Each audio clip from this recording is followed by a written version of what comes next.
पर विराजमान भारतीय जनता पार्टी के सभी वरिष्ठ नेतागण,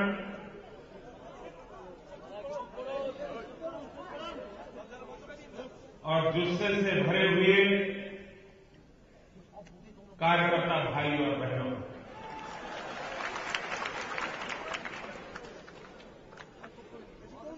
ये मेरा सौभाग्य है कि मुझे उस ऐतिहासिक भवन में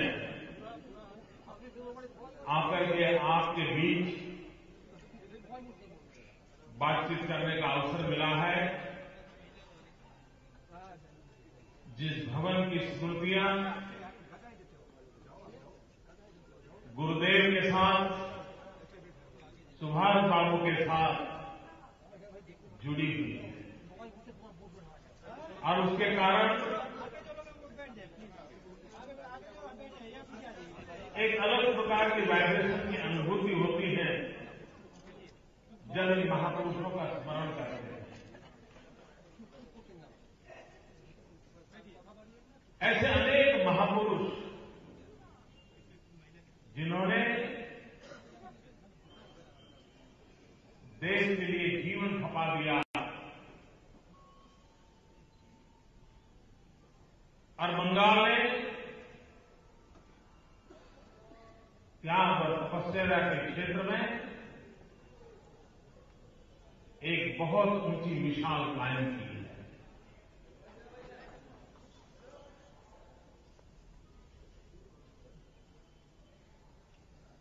रामकृष्ण परमहंस की धरती, श्यामा प्रसाद मुखर्जी की धरती, स्वामी विवेकानंद जी की धरती, अनेक तपस्वी तेजस्वी महापुरुषों की धरती, उस धरती को मैं नमन करता हूं।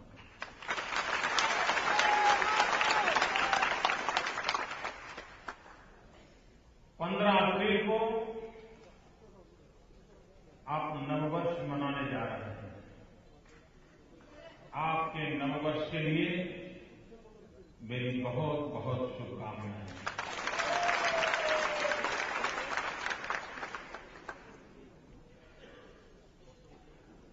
और इस नववर्ष से आने वाले नववर्ष तक आपको इतनी ताकत मिले, आपको इतना जन समर्थन मिले, आपके शब्दों का इतना सामर्थ्य बढ़े, आपके परिश्रम की इतनी पराकाष्ठा हो कि शासक कोई भी क्यों न हो, आपकी बात सुनने के लिए मजबूर हो। ये सामर्थ्य आपको प्राप्त हो, ऐसे में आप सबको शुभकामना देता हूं। भाइयों बहनों, जब मैं गुजरात में कार्यकर्ताओं से बात करता हूं,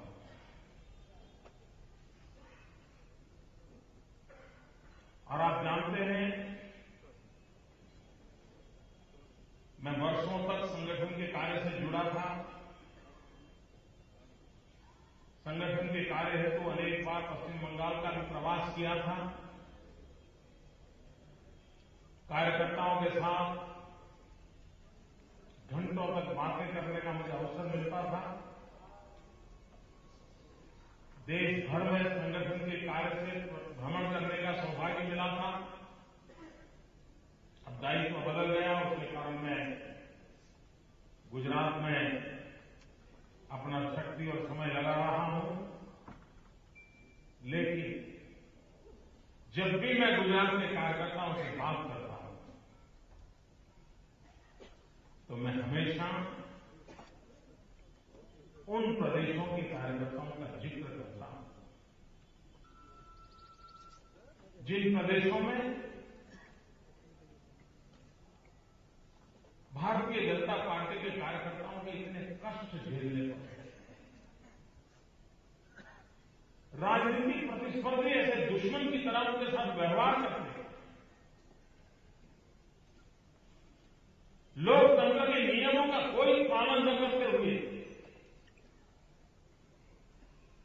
विपक्ष को खत्म कैसे करना, उसी के षड्यंत्र करते रहते हैं। और उसके बावजूद भी सिरे पर अनेक बार झेलते हुए भारत मां का जयकार करते हुए सालों से कार्यकर्ताओं ने अपने जीवन दिखाया, उनके परिवारों को खत्म छुपा दिया। और उन कार्यकर्ताओं की श्रेणी में चाहे केरल हो, चाहे पश्चिम बंगाल हो, चाहे नॉर्थ ईस्ट के प्रदेश हो, चाहे कश्मीर की धरती हो,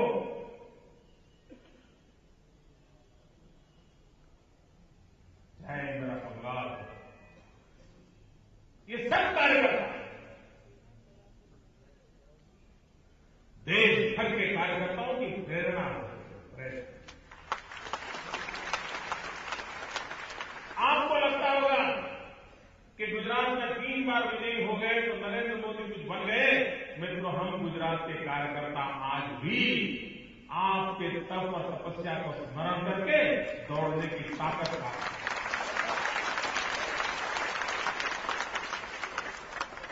आपसे हमें प्रेरणा मिलती है, क्योंकि आपके सामने कई वर्षों तक दूर दूर तक कहीं सत्ता नजर नहीं है। जमानत बच जाए तो भी बहुत है, ये पता होने के बाद भी एक विचार के लिए, एक आदर्श के लिए, मां भारती का कल्याण हो, इस यज्ञ में हम भी कुछ आहुति दें। उस प्रकार से आप लोगों ने और 2-2, 4-4 पीढ़ी खपते थे, आपका ये त्याग, आपकी ये तपस्या, मेरे बंगाल के कार्यकर्ताओं का पसीना कभी न कभी तो रंग लाएगा।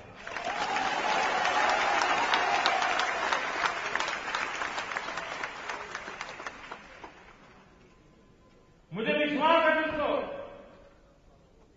कि आने वाले एक ऐसा समय आएगा जब चारों तरफ से निराश हुआ बंगाल का नागरिक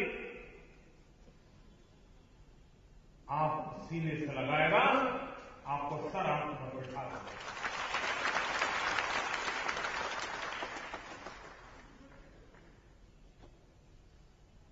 ये बंगाल की भूमि है जो बराबर तरासती है, और एक बार तरासने का बाद स्वीकार किया तो लंबे अरसे तक आपको अवसर भी देगी। इस भूमि की विशेषता, भाइयों बहनों, राजनीति ने अपना रूप बदल चुका है।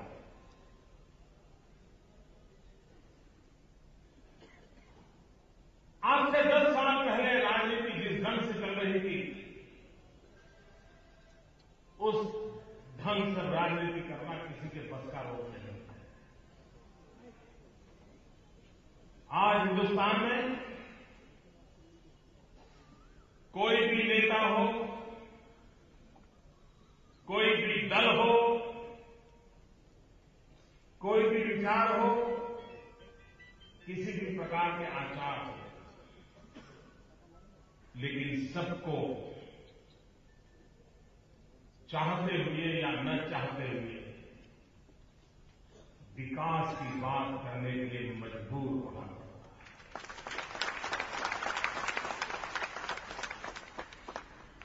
जनता जनार्दन के सामने जाकर के विकास के मुद्दों पर विश्वास पैदा करने की कोशिश करनी पड़ती है। और भाइयों बहनों, मैं आज भारतीय जनता पार्टी के कार्यकर्ता के रूप में एक बड़े संतोष के साथ अपने साथियों के सामने सर झुकाकर कहना चाहता हूं, अगर हिंदुस्तान की राजनीति में ये मूलभूत परिवर्तन लाने का यश अगर किसी को जाता है तो गुजरात की धरती को जाता है।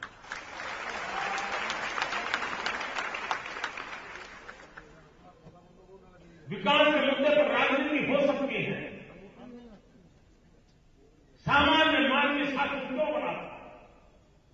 सरकार किसके लिए होती है? कोई अमीर बीमार हो जाए तो उसको सरकारी अस्पताल की जरूरत होती है क्या? उसके घर तो दुनिया भर के डॉक्टर आकर के कतार में खड़े हो जाते हैं। अस्पताल की जरूरत होती गरीब के लिए। किसी अमीर के बेटे को पढ़ना है तो सैकड़ों शिक्षक आकर के घर के दरवाजे पर खड़े हो जाएंगे। सरकार का काम होता है गरीब के बच्चे को शिक्षा देना।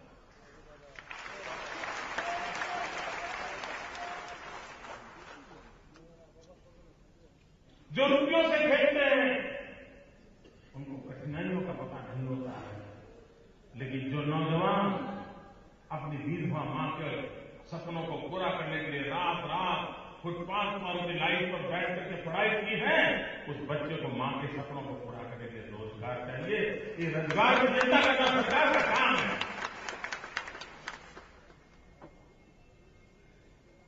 इन मूलभूत विषयों पर देश के शासकों को आने के लिए हमने मजबूर किया और इसके कारण हर सरकार को हर पल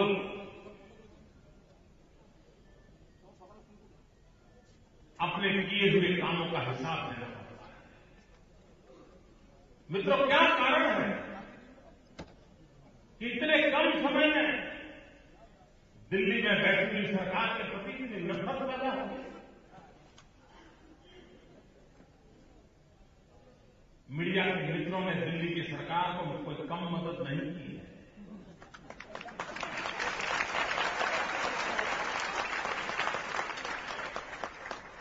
जितना बचा सकते हैं बचाया, जितनी मदद कर सकते हैं करते कर रहे हैं। इस देश के अंदर एक शासन के पास हमेशा जुड़ जाने वाला वेस्टेड इंटरेस्ट ग्रुप है। उन्होंने क्या कुछ नहीं किया है सरकार की इज्जत को बचाने के लिए? ढेर सारी कोशिशें की, लेकिन उसके बावजूद भी हिंदुस्तान के चप्पे चप्पे में, हिंदुस्तान के जन जन के मन में ये दिल्ली में बैठी हुई सरकार के प्रति नफरत क्यों है? इतना आक्रोश क्यों है? मित्रों, मैं राजनीति में तो बड़ी देर से आया, लेकिन सालों तक जिंदगी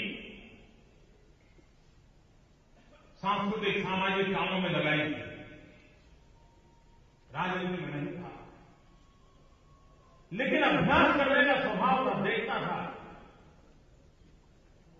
मित्रों, मैं अनुभव के आधार पर कहता हूं, एक राजनीतिक शास्त्र के विद्यार्थी के रूप में कहता हूं कि दिल्ली के तट पर आजादी के बाद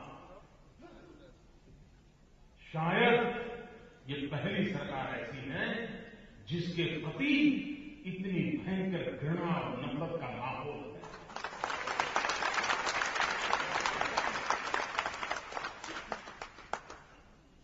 मित्रों, कभी राजी नाराजी शासन के प्रति होना एक बात है,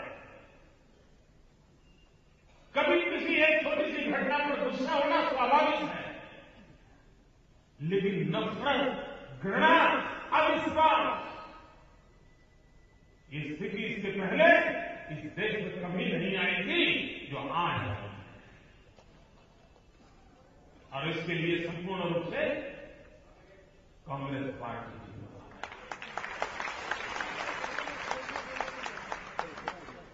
और कांग्रेस पार्टी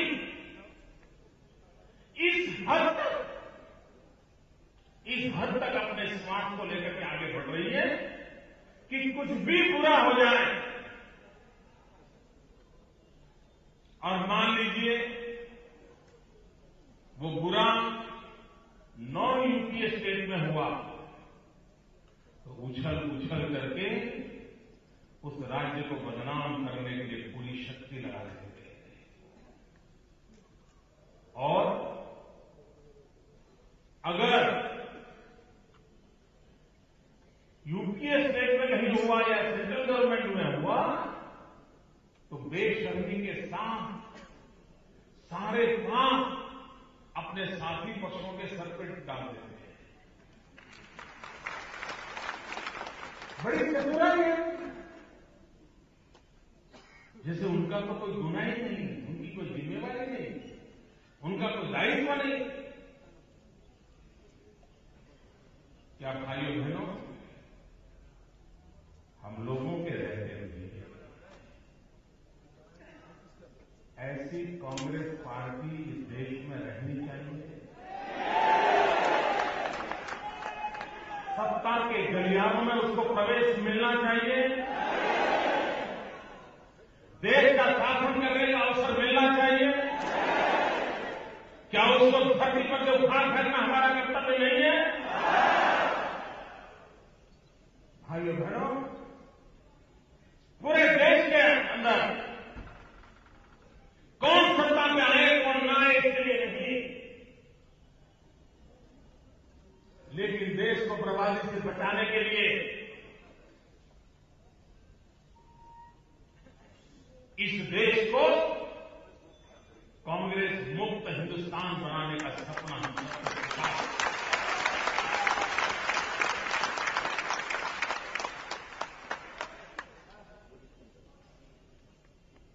भाइयों बहनों, क्या कारण है का चारों तरफ जब भी विकास की चर्चा होती है तो गुजरात का जिक्र होता है। क्या कारण है? जो लोग गुजरात को प्रेम करते हैं, जो गुजरात के प्रति नाराजगी उनके दिल में नहीं है, वे लोग क्या कहते हैं? देखो गुजरात में ऐसा हुआ, देखो गुजरात ने क्या किया। और जिनको गुजरात पसंद नहीं है, वे क्या कहते हैं? वो कहते हैं देखिए इसमें हम गुजरात से भी आगे हैं।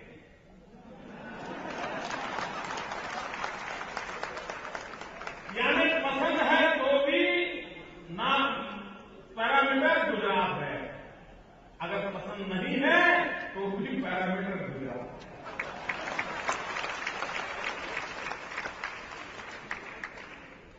अच्छा किया तो कहना पड़ता है गुजरात से अच्छा किया, बुरा किया तो हिसाब लगना है अभी गुजरात को तो तुम पहुंच नहीं पाओगे। ये स्थिति क्यों पैदा है? मैं देश के पॉलिटिकल पंडितों को निमंत्रण देता हूं। आज बंगाल की धरती तो विद्वान लोगों की धरती है और सच्चाई और ईमानदारी के साथ लिखने का साहस रखने वाले लोग आज भी बंगाल की धरती में है।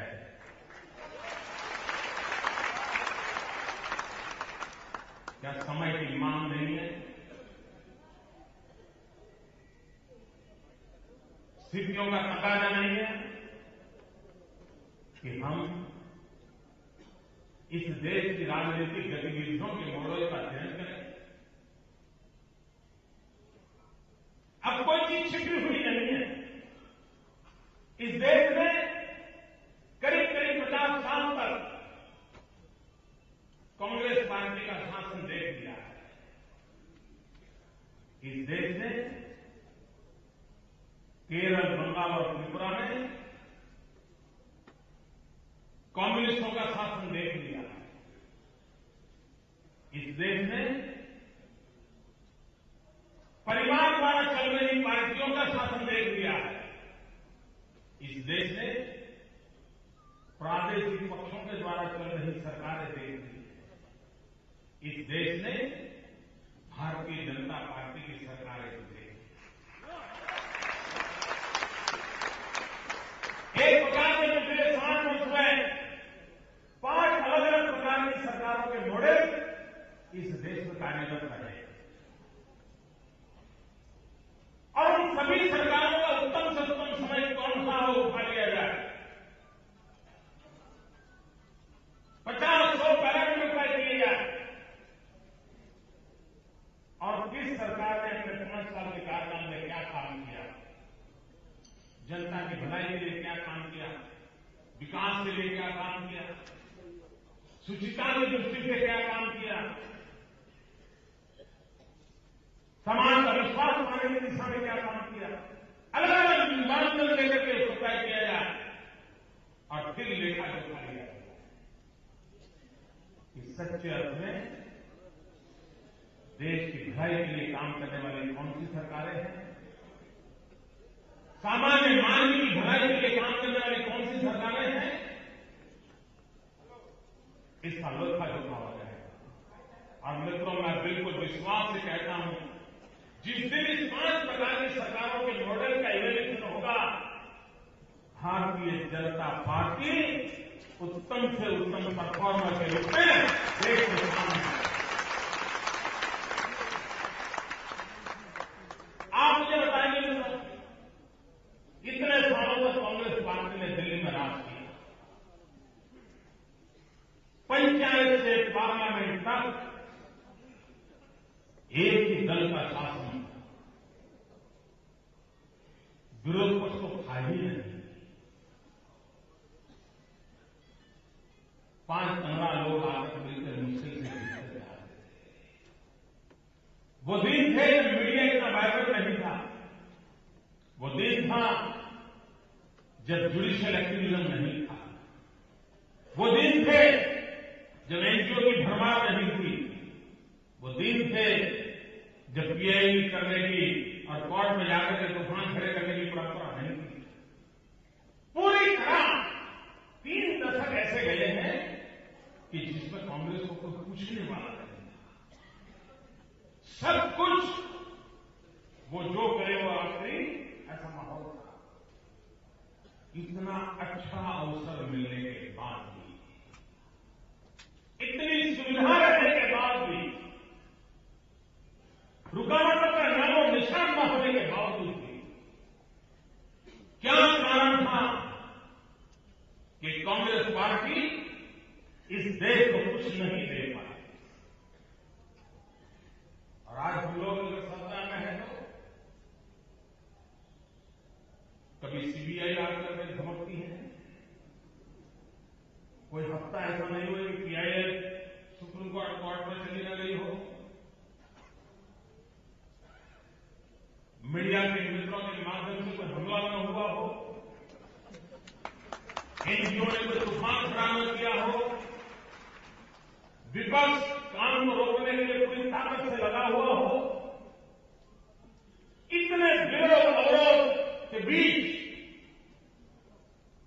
चाहे डॉक्टर रमन सिंह की छत्तीसगढ़ की सरकार हो, चाहे शिवराज सिंह की मध्य प्रदेश की सरकार हो, चाहे हिमाचल में प्रेम कुमार धूमल की सरकार हो, चाहे राजस्थान में वसुंधरा राजे की सरकार हो, चाहे कर्नाटक में शेखर की सरकार हो, चाहे गोवा में मनोहर पर्रिकर जी की सरकार हो, जहां जहां भारतीय जनता पार्टी को सरकारें चलाने का अवसर मिला है, एक भी सरकार पर भ्रष्टाचार के कोई गंभीर आरोप नहीं लगे।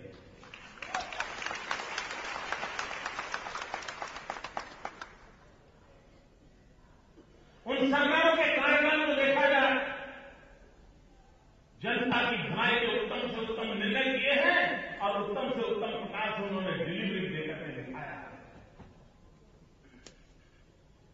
कम्युनिस्टों ने सरकार चलाई, बंगाल को बनाने की जरूरत है, क्या हालत कर दी,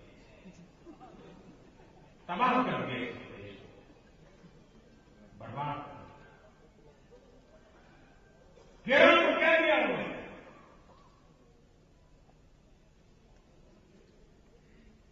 चुनाव जीतने के नए नए तौर तरीके खोजने में वो 5 साल लगे रहते हैं।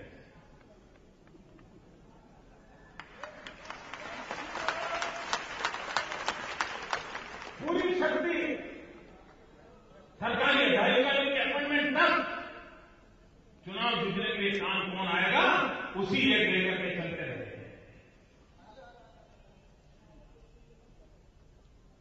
अपने विरोधियों को प्रताड़ित करना, उनको परेशान करना, उनको जिंदगी से हाथ धोना पड़े, सामने सार्वजनिक जीवन छोड़ना पड़े, यहां तक उन पर जुल्म करना, यही काम इन लोगों ने किया। और उसके बावजूद भी जनता की आशा आकांक्षा को पूर्ण करने की कोई परिणाम नजर नहीं आता है।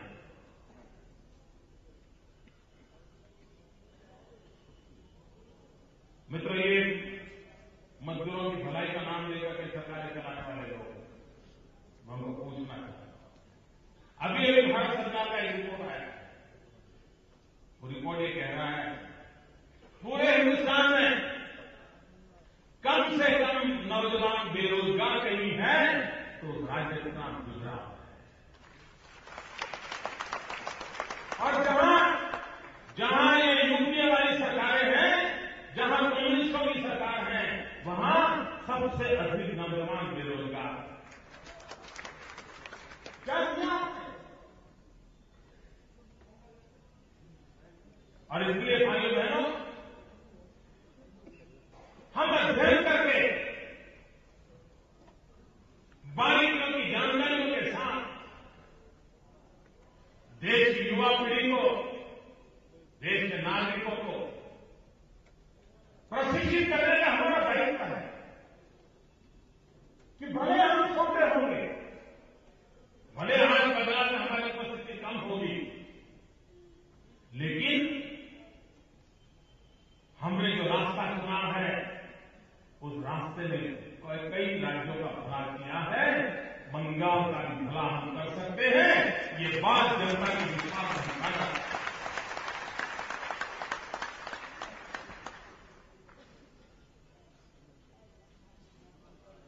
मित्रों, कांग्रेस पार्टी में अभी विवाद चल रहा है। एक पावर सेंटर हो कि दो पावर सेंटर, मुझे समझ नहीं आता है इस विवाद में हम क्या समझे।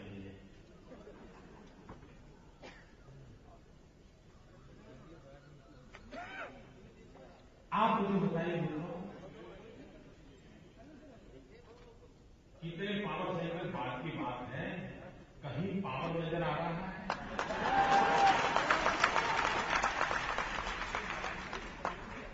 पावर हो तो फिर कितने सेंटर में बाद में चर्चा करें, पावर नजर नहीं आ रहा है।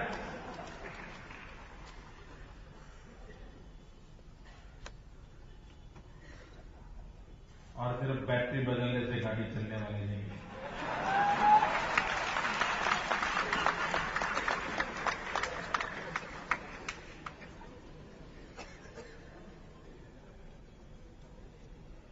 मित्र, आप यही बंगाल में 100 कार्यकर्ताओं को मिलिए कांग्रेस से। यह हमारे पत्रकार मित्रों से एक छोटा सा प्रार्थना करके जाना चाहता हूं। और मुझे विश्वास है कि बंगाल के पत्रकार मेरे प्रति बहुत ही प्रेम रखते हैं, तो जरूर मेरा एक काम करेंगे और जरूर मेरा एक काम करेंगे। आप 100 कांग्रेस के मित्रों का एक सहज रूप से इंटरव्यू लीजिए, छोटा मोटा कोई भी काम, एक सवाल पूछिए, उसको पूछिए देश का नेता कौन है।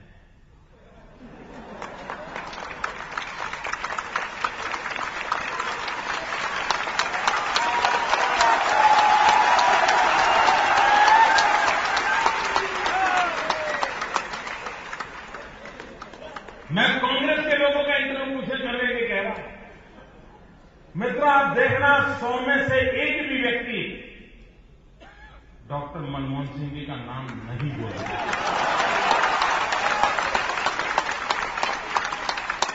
जो पार्टी अपने प्रधानमंत्री को नेता मानने को तैयार न हो, जो पार्टी अपने प्रधानमंत्री को देश का नेता मानने को तैयार न हो, पार्टी का नेता मानने को तैयार नहीं हो, वो प्रधानमंत्री देश का नेतृत्व कैसे कर सकते हैं?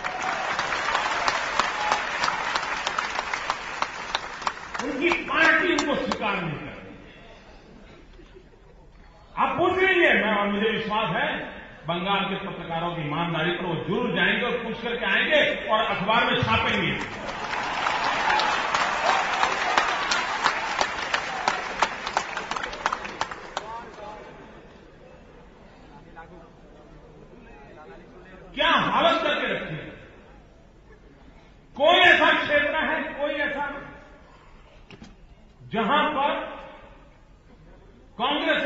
विश्वास से कह सके कि हमने ये काम किया। ज्यादा से ज्यादा क्या कहते हैं, ये कि नेता तो जहां भी जाते हैं वो कहते हैं हमने मोबाइल दिया। आप में से सबके पास मोबाइल है ना? आपको किसी ने गिफ्ट में दिया था?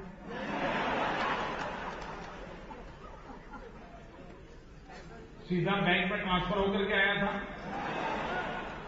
अपनी जेब के पैसों से लाए हुए हैं?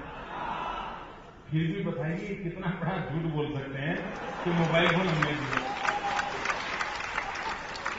ये कैसे हम इनकी हिम्मत देखिए, और ये देश देखिए तो उनको सवाल नहीं पूछ रहा है कि भैया तुम कैसे कह रहे हो मोबाइल फोन हमने दिया।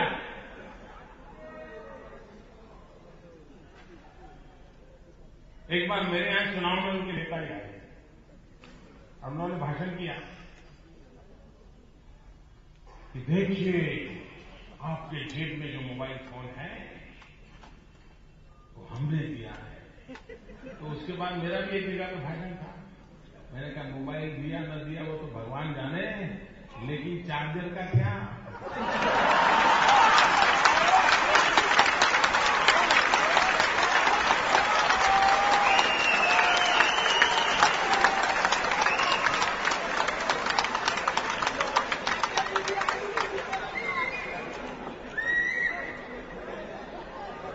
बिजली तो है नहीं, वो चाहत कहां करवाएगा, पहले बिजली तो दो।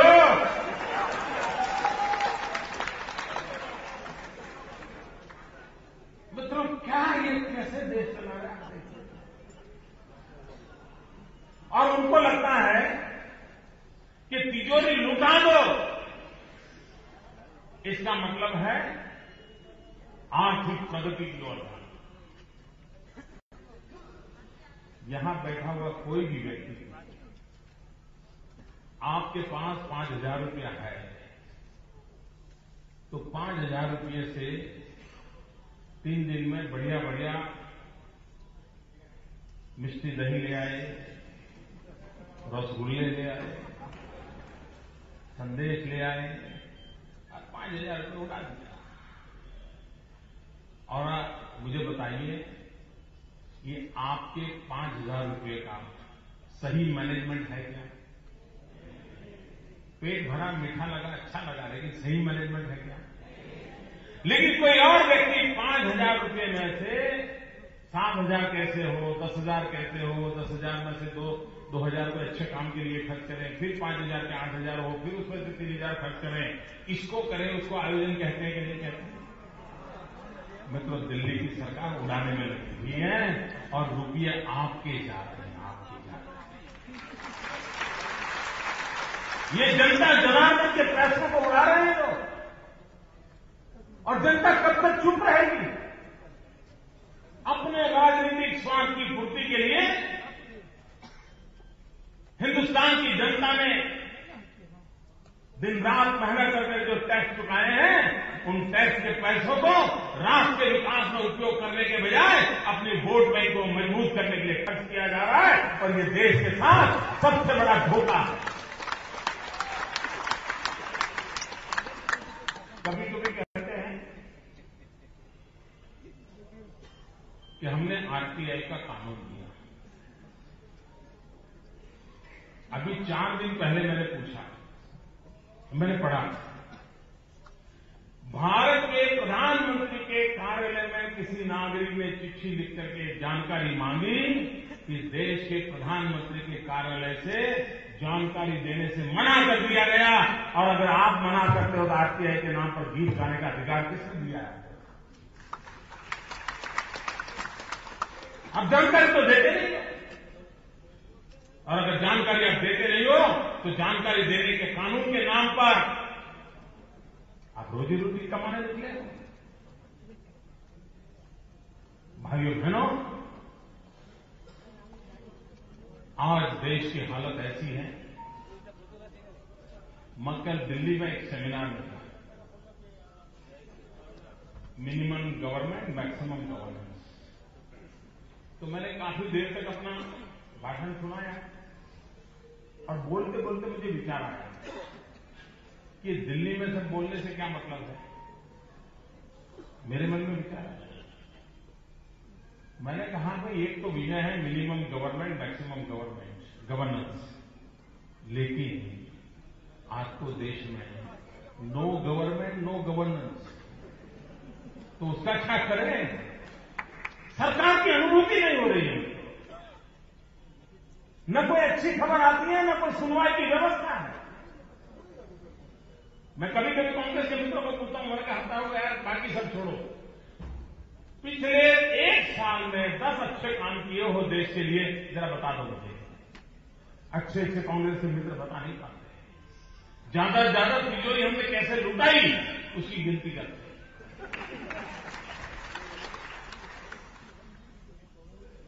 भाइयों बहनों, अगर यही स्थिति होती है तो क्या होगा। आप देखिए मित्रों, कॉमनवेल्थ गेम का कौभांड हुआ। दुनिया की सबसे बड़ी ताकतवर सरकार कोई थी तो दिल्ली में थी, सबसे बड़ी सरकार थी तो दिल्ली में थी। ऊपर नीचे जितनी सरकारों के लेयर है सारी की सारी उनकी सरकारें थी। सब कुछ उनका होने के बाद भी सारी दुनिया में हमारी नाक कट गई और कॉमनवेल्थ गेम के अंदर अरबों खरबों रुपयों का भ्रष्टाचार हो गया। और उसके बावजूद भी उनका कोई दायित्व ही नहीं। जैसे रेनकोट पहन करके बाथरूम में नहा रहे हो,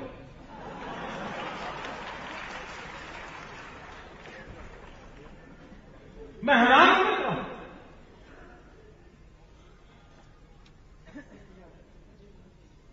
और देश के पंडितों से मैं पूछ रहा हूं, इनको कैसे माफ किया जा सकता है, कैसे उनके पापों को स्वीकार किया जा सकता है। मित्र, इस देश के अंदर इन दिनों चर्चा चल रही है, ग्रोथ रेट डाउन हो गया, ग्रोथ रेट डाउन हो गया। क्यों हो गया भाई।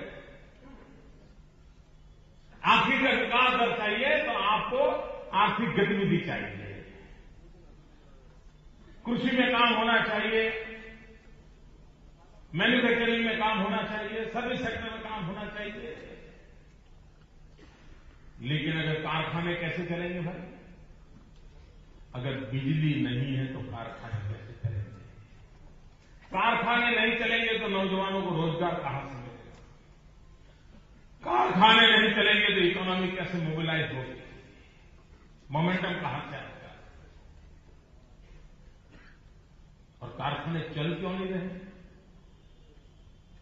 तो कहे बिजली नहीं है।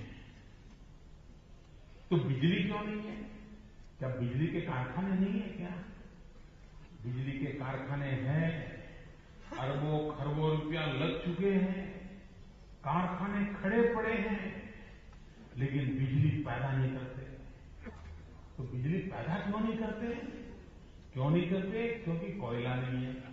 कोयला क्यों नहीं है, तो कोयला खदान में है। खदान में क्यों है, तो अभी हमने पॉलिसी डिसाइड नहीं की। कितने साल हुए, 3 साल हुए। कब करोगे, 14 तक तो रहने वाले नहीं हो।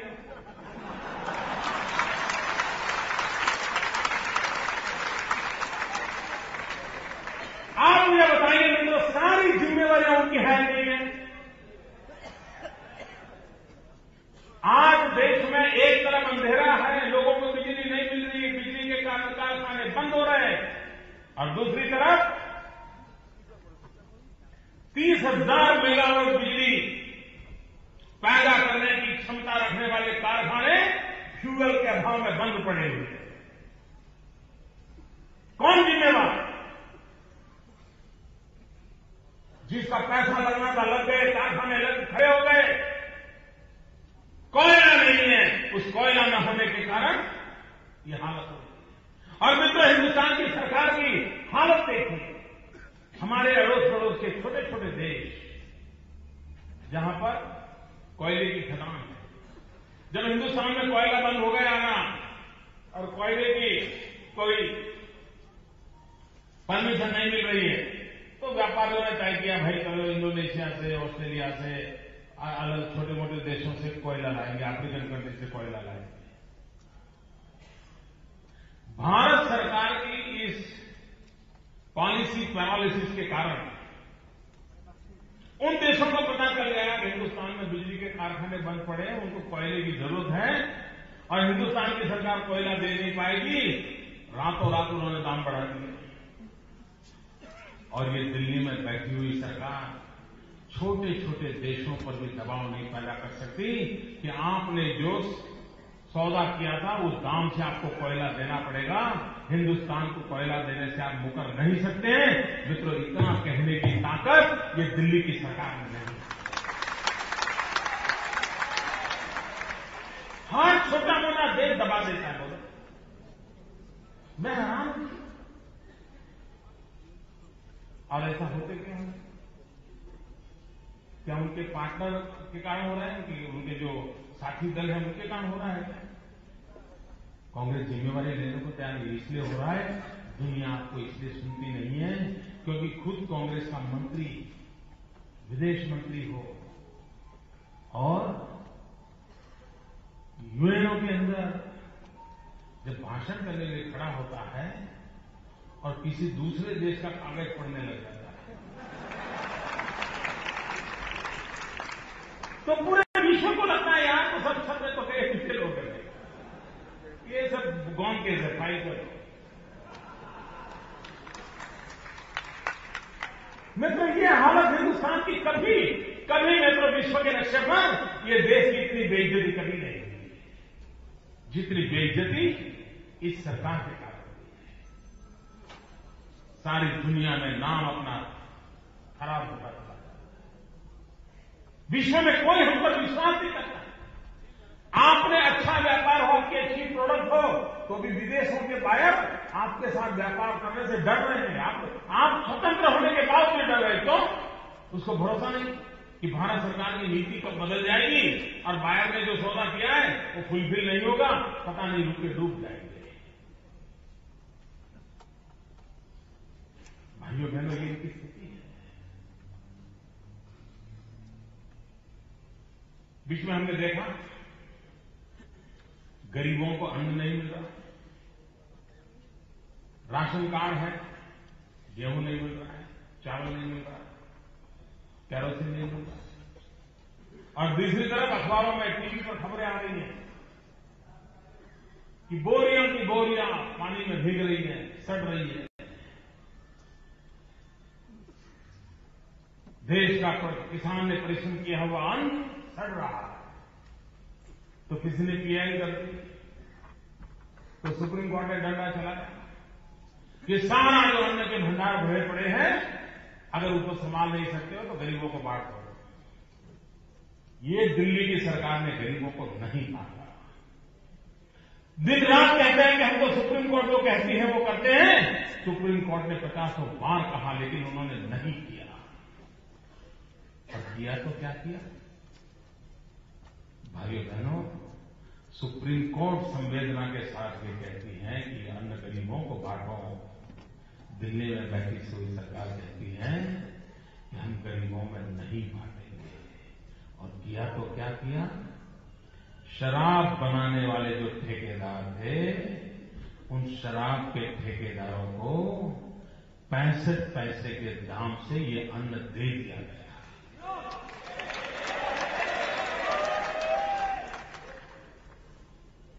आप कहिए क्या इन पर भरोसा कर सकते हैं?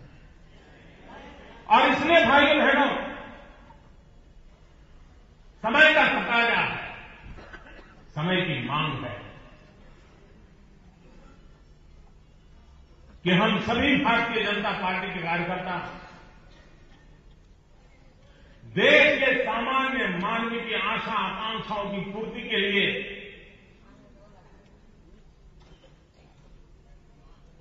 आजादी के लिए शहीद होने वाले महापुरुषों ने जो सपनों से जुड़े थे, उन सपनों को पूरा करने के लिए स्वामी विवेकानंद की 150वीं जयंती जब देश मना रहा है, तब विवेकानंद जी के उन सपनों को पूरा करने के लिए भारतीय जनता पार्टी के एक कार्यकर्ता ने इस देश में से कांग्रेस पार्टी को उखाड़ फेंकने का संकल्प करके आगे बढ़ना। इस देश को तोड़ने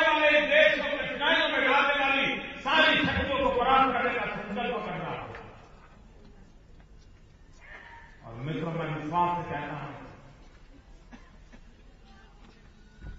वक्त बहुत तेजी से बदल रहा है।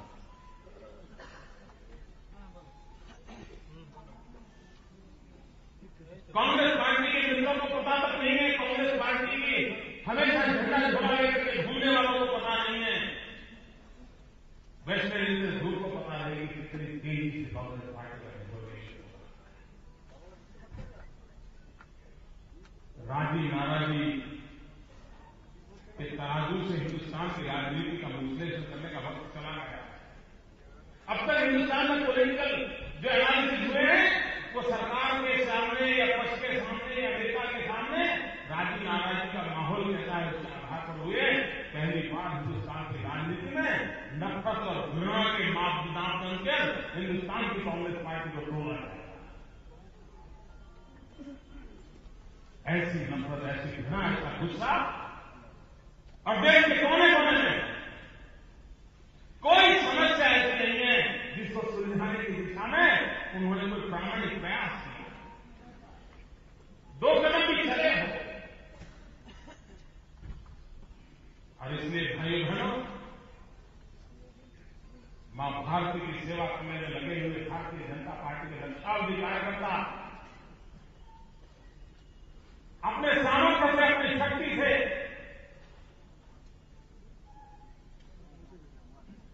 आने वाली हर चुनौती का सामना करते हुए विजय का विश्वास लेकर के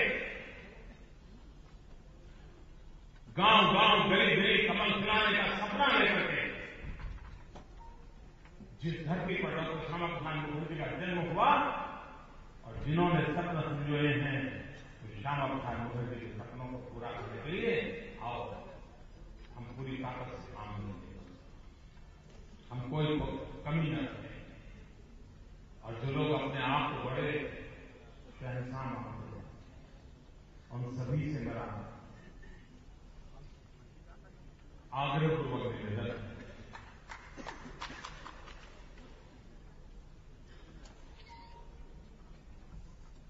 ये मान के चलिए कि यावत चंद्र दिवाकर आपका राज रहने वाला नहीं।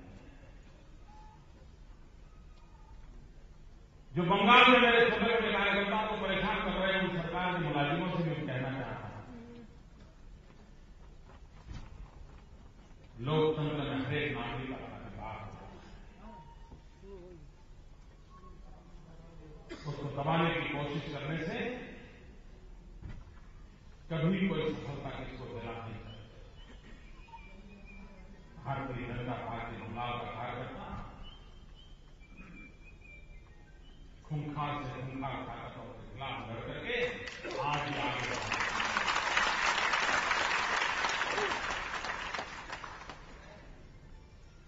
रुकना, हटना, झुकना, यह हमारा चरित्र नहीं है,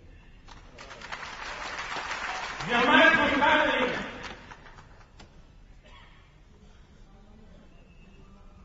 हम भाजपा के कार्यकर्ता मौत को मुट्ठी में लेकर लिखते हुए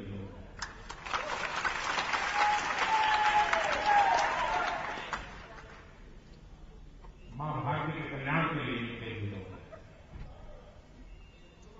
हमें कोई चुनौती न दे।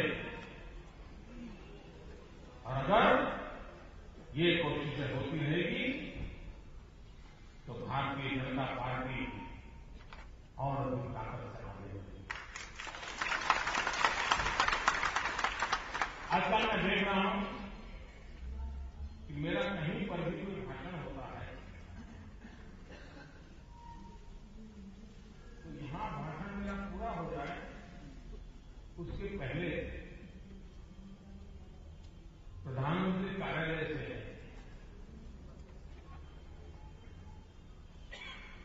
ट्वीट करके उसके जवाब दिए जाते हैं। प्रधानमंत्री कार्यालय और तुरंत, यानी अभी मेरा भाषण पूरा हो गया, मैं अभी तो वहां बैठने जाऊंगा, तब तक मैं तो 2-3 चीजें छोड़ देते हैं और सरासर झूठ, सरासर कौन पूछने वाला, यही चल रहा है। मेरे कांग्रेस के मित्रों, जनता की समझदारी पर शक मत किया।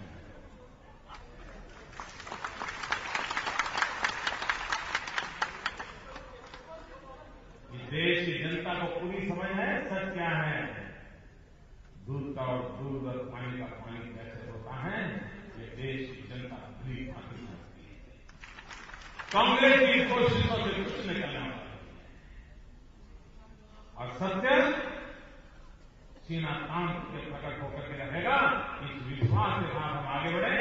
मित्रों, आपने मेरा सम्मान किया, प्यार दिया, इसलिए मैं आपका बहुत बहुत आभारी हूं। धन्यवाद।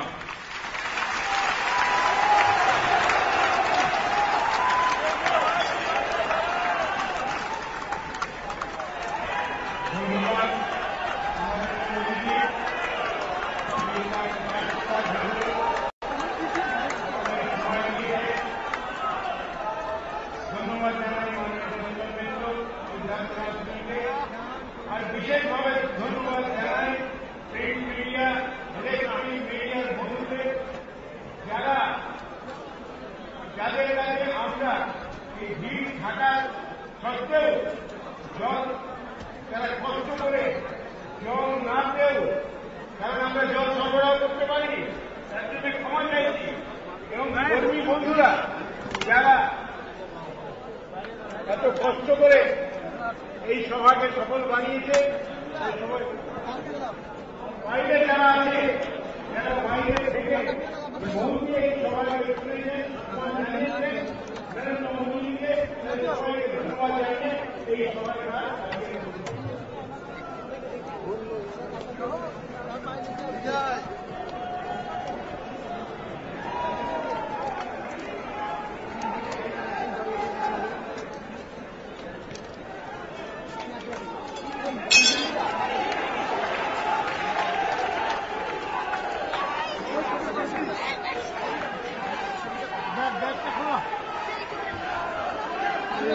করো